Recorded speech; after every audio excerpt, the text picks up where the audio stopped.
బైబిల్లో మత్తయి సువార్త 9వ అధ్యాయం 18వ వచనంలో, నా కుమార్తె ఇప్పుడే చనిపోయింది, ఆయనను నీవు వచ్చి చెయ్యి ఆమె మీద ఉంచుము, ఆమె బ్రతుకును అని ఒక వ్యక్తి యేసయ్యను అడగడం చూస్తాం. అయితే మీలో ఎంతమంది యేసయ్య తాను వెళ్తూ ఉండగా స్వస్థపరిచిన స్త్రీని గురించి, ఆ తర్వాత స్వస్థపరిచిన 2 గుడ్డివారి గురించి ఆలోచించారు? అసలు ఎప్పుడైనా ఆలోచించారా దేవుడు చేసే కార్యాల గురించి? అయితే వినండి, ఈరోజు దేవుడు మీతోనే మాట్లాడుతున్నాడు. మరి ఈ రోజును దేవుని వాక్యదానంతో ప్రారంభిద్దామా?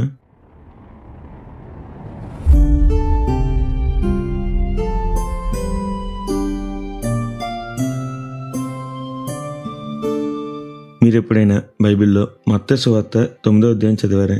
దీనిలో ఓ పక్షవాయువు గల వారిని ప్రభు స్వస్థపరచడం, మత్తయి సువార్త రచయిత సుంకకు ఉత్తరాడైన మత్తయిని దేవుడు పిలవడం, అతని ఇంటిలో భోజనం చేయడం, అది చూసి సనుక్కున్న వారితో నేను తప్పిపోయిన దాన్ని వెతక రక్షించడానికి వచ్చాను అని చెప్పడం, ఇవన్నీ చూడవచ్చు. అయితే సరిగ్గా ఇలా ప్రభు శాస్త్రులు పరిశుద్ధులతో మాట్లాడుతుండగా ఒక అధికారి తన కుమార్తె చావ సిద్ధమై ఉన్నదని, అయినా ప్రభు వచ్చి చెయ్యి మాత్రం ఉంచిన ఆమె రక్షణ పొందునని వేడుకుంటాడు. ఆ తర్వాత ప్రభు దారిలో నడుస్తూ ఉండగానే 12 సంవత్సరాల నుంచి రక్తస్రావంతో బాధపడుతున్న స్త్రీ ప్రభు వస్త్రం చెంగుముట్టి బాగుపడడం చూడవచ్చు. ఆ తర్వాత అధికారి కుమార్తె చనిపోవడం, అయినా ప్రభువు ఆమెను లేవనెత్తడం, ఆ తర్వాత 2 గుడ్డివారిని స్వస్థపరచడం, ఇలా అనేక అద్భుతాలను ప్రభు జరిగించడం మనం చూడవచ్చు. అయితే ఒక్కసారి ఈ అధ్యాయంలో ప్రభు జీవిత విధానం చూడండి. ఆ అధికారి వచ్చి ప్రభువుకు ఓ పని అప్పగించాడు. ప్రభు తన పని పూర్తి చేయడానికి వెళ్ళే దారిలోనే ఓ స్త్రీ రక్షించబడింది. ప్రభు తన వద్దకు వచ్చిన ఆ అధికారి ఇంటికి వెళ్ళగా 12 సంవత్సరాలు ఆచినది వెంటనే లేచి కూర్చుంది. చివరగా వెంటనే మరో 2 గుడ్డివారు చూపు పొందారు. ఎంత అద్భుతం కదా ప్రభు జీవితం!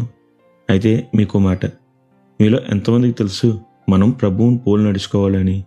అవును, క్రైస్తవుడు అంటే క్రీస్తుని పోలు నడుచుకునేవాడు. మరి చూశారు కదా ప్రభు జీవితం. అచ్చంగా అలానే దేవుడు మన జీవితం కూడా ఉండాలి అనుకుంటున్నాడు. మీకు తెలుసా, రక్షణ పొంది ప్రభువుని విశ్వసించిన ప్రతి వ్యక్తి జీవితంపై దేవునికి ఓ ప్రణాళిక ఉంటుంది. ఆ ప్రణాళిక ప్రకంగానే దేవుడు మనల్ని వివిధ స్థలాల్లో ఉంచుతాడు. బహుశా మీరు ఉద్యోగం చేస్తుంటే మీరు పనిచేస్తున్న స్థలంలో దేవుడు మీకు బాధ్యత అప్పగించి ఉంటాడు. మీ పని మీరు బాధ్యతాయుతంగా సక్రమంగా నెరవేర్చడమే కాక, జ్ఞాపకం పెట్టుకోండి, మీ పనిని మీరు బాధ్యతగా చేస్తూనే క్రీస్తు ప్రేమను క్రియల్లో దేవుని వెలుగును మీలో చూపగలిగితే, కేవలం మీ విశ్వాసం, దాని క్రియలను చూసి ప్రజలు ప్రభువునందు విశ్వాసం ఉంచుతారు. అప్పుడు అచ్చంగా ఆ 12 సంవత్సరాల రక్తస్రావం గల స్త్రీ కేవలం ప్రభు వస్త్రపు చెంగును పట్టి రక్షణ పొందినట్లు మీ విశ్వాసం చూసి అనేకులు ప్రభు వైపు తిప్పబడతారు. ఇది ఒక ఉదాహరణ మాత్రమే.